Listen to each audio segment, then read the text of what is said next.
कहानी शुरू होता है स्मृतिपुर से।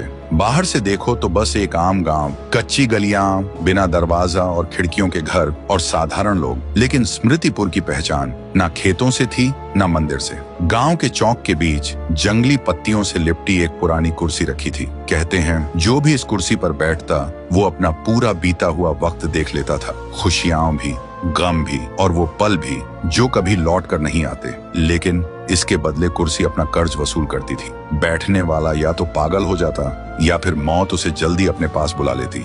गांव वालों ने उसे मिटाने की बहुत कोशिश की, आग लगाई, लेकिन जब आग शांत हुआ तो कुर्सी को एक खरोंच तक नहीं आया। और गांव वाले जितनी भी बार कुर्सी को जंगल में फेंक कर आते, पर सुबह होते ही वो फिर से चौक के बीच खड़ी मिलती। इसलिए गांव वाले उस कुर्सी से इतना डरने लगे कि उसके पास से गुजरते वक्त कपकपाते हुए निकलते थे। गांव वाले बस एक ही बात कहते हैं, ये कुर्सी इंसान की नहीं, ये कुर्सी किसी और की है। उसी गांव में रहता था एक लड़का, राय स्टार। वो सबसे अलग दिखता था, ना शक्ल किसी इंसान जैसी थी, ना चलन गांव वालों जैसा। उसका कोई भी दोस्त नहीं था। गांव के बच्चे उसे चिढ़ाते थे, देखो देखो कौन आया, खरगोश आया, और फिर खिलखिलाकर हंसते रहते। और राय स्टार हर बार चुप हो जाता। उसकी आंखें भर जाती थी और उसके दिल में एक ही सवाल होता, मैं सबसे अलग क्यों हूँ। फिर एक दिन राय स्टार अपने दादाजी के पास जाता है और आंखों में आंसू लेकर कहता है, दादाजी मैं कौन हूँ, मैं सबसे अलग क्यों हूँ, मेरे माँ बाप कैसे दिखते थे, आपने कभी उनका जिक्र क्यों नहीं किया।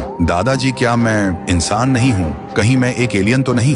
कुछ पल के लिए हवा थम जाती है। दादाजी राय स्टार की आंखों में देखते हैं पर कुछ नहीं बोलते। फिर हिचकिचाहट के साथ बोलता है, बेटा मेरा सिर चकरा रहा है, मुझे घर ले चलो। और उसी पल राय स्टार के दिल में एक और भी गहरा सवाल जन्म लेता है, दादाजी ने जवाब क्यों नहीं दिया, क्या वो सच में कुछ छुपा रहे हैं। उस दिन रात में उसे नींद नहीं आती। वो खिड़की के पास खड़ा रहा और बस चौक के बीच रखी उस कुर्सी को घूरता रहा। और उसके दिल में सिर्फ एक ही बात घूम रही थी, आखिर मैं कौन हूँ। फिर वो धीरे धीरे कुर्सी के पास आता है और उस पर बैठ जाता है। जैसे ही वो बैठा, आसमान का रंग बदल गया, बिजली गरज उठी और फिर जो उसने देखा उसके अंदर तक हिल गया। तो दोस्तों, आखिर राय स्टार ने ऐसा क्या देखा?